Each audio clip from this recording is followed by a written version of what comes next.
안녕하세요. 다섯 번째 시간입니다. 지난 시간에는 너희는 이렇게 기도하라 두 번째 시간까지 해서 마태복음 6장 9절까지 살펴보았습니다.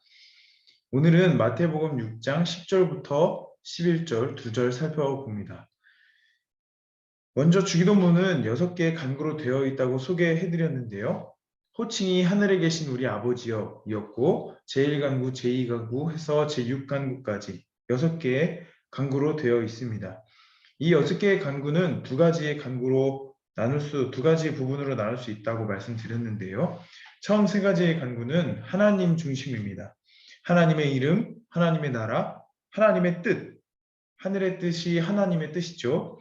해서 이렇게 하나님에 대해서 구하기 때문에 당신 간구라고 부르기도 하고, 또 뒤에 세 개는 일용할 양식, 죄 지은 자를 사하여 주어 같이 죄를 사하여 달라, 시험에 빠지지 않게 도와달라라고 하는 우리 간구로 해서 이렇게 두 부분으로 나눌 수 있다고 말씀드렸습니다. 지난주 이야기를 조금 복습해 본다면 9절 그러므로 너희는 이렇게 기도하라 하시면서 제자들, 예수님을 따르는 자들의 기도는 이러해야 한다고 강조하십니다. 제자들의 기도는 다른 이들의 기도와 다릅니다. 이 다른 이들은 그 전에 살펴본 위선자들이겠죠. 이 위선자들과는 다르게 기도해야 함을 강조하십니다. 그리고 나서 하늘에 계신 우리 아버지여라고 부르게 하시죠. 하늘이 어디에나 있듯 하나님은 어디에나 계십니다. 부재중이지 않으십니다. 그 하나님은 나만의 아버지가 아니요 우리 아버지가 되십니다. 따라서 주님 안에 우리는 형제요 자매가 됩니다. 하나님을 아버지라 부르게 하시면서 예수님이 누리신 친밀한 관계 속으로 우리를 초대하세요. 아버지 이름이 거룩히 여김을 받으시오며는 아버지 이름이 거룩히 여기심을 받으실 수 있도록 간구하는 겁니다. 하나님의 이름은 본래 거룩하시죠. 그러나 하나님의 이름도 더럽혀질 수 있습니다. 바로 우리의 불순종 때문입니다. 이것을 에스겔서를 통해서 살펴보았습니다. 이스라엘 백성들의 불순종으로 인해 하나님의 이름이 먹칠되었었죠. 더럽혀진 하나님의 이름은 우리의 힘으로 깨끗하게 할 수 없습니다. 하나님께서 스스로 깨끗하게 하십니다. 온 세상에 하나님의 권능, 예를 들면 구원 행위와 같은 하나님의 행하심을 역사 속에 드러내심으로써 하나님의 영광을 회복시키십니다. 땅에 떨어졌던 하나님의 이름의 영광을 하나님 스스로의 행하심을 통해 밝히 드러내시는 것이죠. 그러니 이름이 거룩히 여김을 받으시오며 라는 기도는 하나님의 행하심을 간구하는 기도입니다. 또한 하나님의 행하심을 보고 경험한 우리도 역시 거룩해야 할 것을 명하셨습니다. 하나님의 구원을 누리고 경험하고 끝나는 것이 아니라 나누는 데까지 가야 할 근거가 여기에 있습니다. 하나님의 백성, 하나님의 자녀들의 선한 행실로 말미암아 하나님은 영광 받으십니다. 하나님의 이름이 우리의 불순종으로 더러워지지 않도록 겸손과 순종으로 나아가야 하는 이유가 여기 있습니다. 해서 제1간구는 하나님의 행하심을 간구함과 동시에 우리의 결단, 아버지의 이름이 거룩히 여김을 받으시도록 살아야 한다는 우리의 책임이 들어 있습니다. 오늘은 제2간구부터 제4간구까지 살펴보겠는데요. 10절 나라가 임하시오며 뜻이 하늘에서 이루어진 것 같이 땅에서도 이루어지이다. 나라가 임하시오며 라고 간구하게 하십니다. 나라로 번역된 원어는 밑에 적어 놨는데요. 바실레이아입니다. 통치, 왕권, 왕국이라는 의미입니다. 들어보신 말이시죠? 하나님이 다스리시는 나라, 하나님의 통치가 완벽하게 이루어지는 나라가 하나님 나라입니다. 복음서에 보면 예수님은 하나님 나라에 대해 자주 설교하셨습니다. 하나님 나라가 가까이 왔으니 회개하고 복음을 믿으라고도 하시고 하나님 나라는 이러한 곳이다 라고 하시면서 여러 비유도 하셨고요. 어떤 자가 하나님 나라에 들어가는지도 설명하는 등의 하나님 나라에 대해 자주 말씀하셨어요. 예수님이 전하신 하나님 나라를 요약해 보자면 하나님의 구원이 이루어지는 나라입니다. 바실레이아라는 이 단어가 의미하듯이 하나님의 통치와 다스림이 온전히 이루어지는 나라가 하나님 나라입니다. 주님께서는 이를 간구하게 하십니다. 당시 예수님께 말씀을 듣고 있던 회중은 로마의 압제와 유대 지도자들의 타락으로 폭정 가운데 신음하며 살고 있었습니다. 하나님의 통치가 도대체 언제 이루어질까 하면서 고대하던 자들이 있지요. 이들은 예수님을 통해 펼쳐진 하나님 나라의 역사를 경험했습니다. 아픈 자들이 회복되고 귀신 들린 자들이 나았습니다. 오병이어의 기적과 같은 여러 기적들도 또한 경험했습니다. 예수님이 전한 말씀은 뭔가 달랐습니다. 그래서 상한 심령의 무리와 제자들이 예수님을 많이 따랐습니다.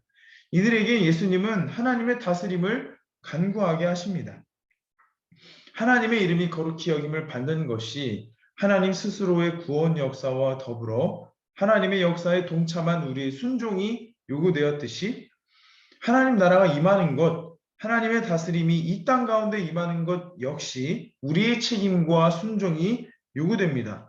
예수님의 순종을 통해서 우리가 하나님 나라를 경험할 수 있었듯이 기도자들의 순종을 통해 하나님 나라가 그 기도자들 주변에 펼쳐진다는 것이죠. 하나님의 이름이 거룩히 여김을 받는 데 있어서 우리의 거룩함이 중요했듯이 하나님 나라도 마찬가지입니다.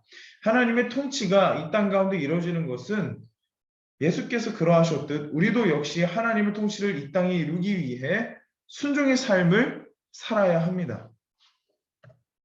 구약의 이사야서 6장 8절을 보면 이사야 선지자가 이렇게 고백했습니다. 내가 또 주의 목소리를 들으니 주께서 이르시되 내가 누구를 보내며 누가 우리를 위하여 갈고 하시니 그때 내가 이르되 내가 여기 있나이다 나를 보내소서 하였더니 이사야 선지자가 내가 여기 있나이다 나를 보내소서라고 주님 하나님께 말씀합니다. 하나님의 행하심으로 죄가 사하여진 이사야에게 하나님은 내가 누구를 보내며 누가 우리를 위하여 가느냐고 하십니다. 이사야는 그 이야기를 듣자마자 내가 여기 있나이다 나를 보내소서라고 반응했지요. 순종입니다. 하나님의 행하심을 경험한 자의 모범 고백이라고 생각합니다. 하나님의 다스림은 하나님 홀로의 역사를 통해서도 이루어지지만 하나님은 그분께 순종하는 그분의 백성을 통해 하나님 나라를 이루십니다. 예수님께서 순종하심으로 하나님 나라를 이룬 것과 같습니다. 이게 참 중요합니다. 하늘에서 하나님의 뜻이 이루어진 것 그대로 땅에서도 이루어지게 하는 것은 하나님께 순종하는 자, 내가 여기 있나이다 나를 보내소서 하는 자를 통해 실현됩니다. 성경에 보면 하나님의 뜻을, 하늘의 뜻을 하나님은 홀로 이루실 때도 있지만 하나님은 그분의 자녀를 통해 이루실 때가 훨씬 많은 것 같습니다. 하나님이 우리를 소양교회로 그리스도인으로 부르신 까닭은 우리를 통해 아버지의 나라와 아버지의 뜻이 이 땅에 이루어지게 하기 위함입니다. 우리가 빼어나서가 아닙니다. 우리만 잘 되라고만 부르신 것이 아닐 것입니다. 우리는 그저 하나님 구원의 선물을 은혜로 받은 자입니다. 그리고 주님께서는 그 구원의 은혜와 감격을 가지고 이 땅에 하나님 나라의 참된 백성으로 살아가라고 우리에게 명령하셨습니다. 11절로 넘어가서 오늘 우리에게 일용할 양식을 주시옵고 세번역 성경은 오늘 우리에게 필요한 양식을 내려주시고 하나님 나라 백성은 우리의 일용할 양식, 우리에게 필요한 양식을 구합니다. 일용하는 생존을 위한, 필요한이라는 뜻을 가진 단어이기에 세번역 성경의 번역도 옳은 번역입니다. 오늘 우리에게 필요한 양식을 내려달라고 간구하게 하십니다. 하늘의 뜻을 이루기 위해서는 양식이 필요합니다. 그런데 나만을 위한 양식이 아닙니다. 우리에게 필요한 양식을 구합니다. 그리스도인, 하나님 나라의 백성된 자는 우리의 양식을 구하는 자입니다. 우리의 양식을 구하는 것이 하늘의 뜻을 이루는 길입니다. 내 먹을 것만 챙기는 사람을 보며 우리는 감동하지 않지요. 콩 한 쪽이라도 나누는 사람들을 보면서 감동합니다. 무언가를 나누려면 잠깐 손해처럼 느껴지곤 합니다. 그러나 생각해보면 손해가 아닙니다. 오히려 이득되는 것이 훨씬 많습니다. 나눌 때 오는 행복과 보람이 참 크지요. 내가 나누는 것은 정말 작은데 그 나눔보다 훨씬 더 풍성한 감격을 누리게 됩니다. 더불어 주님은 우리가 아무리 작은 나눔을 할지라도 우리의 나눔을 풍성하게 하십니다. 마치 오병이어처럼요. 5개의 떡과 2마리의 물고기의 나눔을 크게 사용하셨습니다. 이뿐만이 아닙니다. 요한복음에서 예수님은 이렇게 본인에 대해 말씀하십니다. 나는 생명의 빵이다. 나는 하늘에서 내려온 살아있는 빵이다. 이 빵을 먹는 사람은 누구나 영원히 살 것이다. 내가 줄 빵은 나의 살이다. 그것은 세상에 생명을 준다. 생명의 빵으로 오셔서 우리에게 모든 것을 내어주신 주님의 성품을 닮아가는 은혜를 누릴 수 있게 됩니다. 나눌 때 이러한 은혜를 누릴 수 있게 되는 것이죠. 나눔은 주님을 닮아가는 통로입니다. 하나님을 사랑하는데 이웃을 사랑하지 않을 수 없습니다. 예수님이 그 모범이십니다. 주님께서 가르쳐 주신 기도대로 예수님은 사셨습니다. 하늘 아버지의 이름이 거룩히 여김을 받으시도록 순종하셨습니다. 하나님의 나라가 이 땅 가운데 펼쳐질 수 있도록 하늘에서 이루어진 것 같이 이 땅 가운데서도 하나님의 뜻이 이루어질 수 있도록 역시 순종하셨습니다. 예수님 그분의 삶은 우리의 생명의 빵이 되셨습니다. 그래서 그 생명의 빵을 먹는 사람은 누구나 영원히 살게 되는 영생을 누리게 되었습니다. 예수님의 순종과 나눔을 통해 우리는 영원한 생명, 구원을 얻게 되었습니다. 요한복음 12장 24절에 예수님께서 이렇게 또한 말씀하십니다. 내가 진실로 진실로 너희에게 이르노니 한 알의 밀이 땅에 떨어져 죽지 아니하면 한 알 그대로 있고 죽으면 많은 열매를 맺느니라. 하나님의 뜻이 이 땅 가운데 이루어지기 위해서 주님은 자신을 아끼지 않으셨습니다. 한 알의 밀알이 되어서 썩어질 때 죽는 것 같지만 그 땅에 스며들어 죽는 것 같지만 그렇지 않습니다. 스며들어 뿌리가 내리고 줄기가 자라 많은 열매를 맺게 됩니다. 예수님은 썩어질 때 도리어 풍성히 살게 되는 하나님 나라의 신비를 확신하셨습니다. 마찬가지로 우리도 역시 예수님과 같이 순종할 때 잠시 잠깐 힘들고 손해보는 것 같지만 그렇지 않습니다.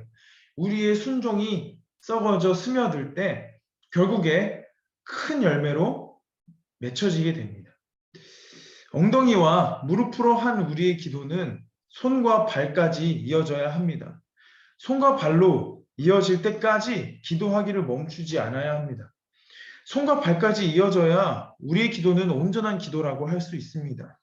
주기도문은 하나님의 행하심에 동참한 우리의 순종을 요구하십니다. 저와 여러분은 누군가의 빵이 되어주고 있는지 생각해 봅니다. 우리의 삶이 누군가의 얼굴에 미소를 띠게 하고 우리 삶이 누군가에게 힘이 되었으면 참 좋겠습니다. 하나님 나라는 하나님의 행하심과 그것에 동참한 우리의 삶을 통해 이루어진다는 것을 잊지 마시고 우리에게 필요한 양식을 위해 간구하며 내가 가진 것을 기꺼이 나누는 저와 여러분이 되길 축복합니다. 하나님의 나라와 하나님의 뜻이 하늘에서와 같이 이 땅 가운데 이루어지는 것은 저와 여러분의 순종, 하나님의 행하심에 동참한 우리의 믿음으로 펼쳐진다는 것을 잊지 마시고 앞으로도 승리하며 살아가시길 축복합니다. 기도하겠습니다. 주님, 우리에게 귀한 기도를 가르쳐 주시니 감사합니다. 하나님의 다스림, 하나님의 나라가 우리를 통해 이 땅 가운데 이루어지기를 소원합니다. 부족한 우리이지만 아버지께서 동행하시기에 하나님의 뜻을 이루는 거룩한 통로가 될 수 있음을 기억합니다. 하나님의 뜻을 이루는 것이 우리의 본래의 모습임을 또한 기억합니다. 하나님 우리를 통해 우리 가정에, 일터에, 사회에, 온 세상에 하나님의 뜻을 이루어 주옵소서. 감사드리며 예수님의 이름으로 기도합니다. 아멘.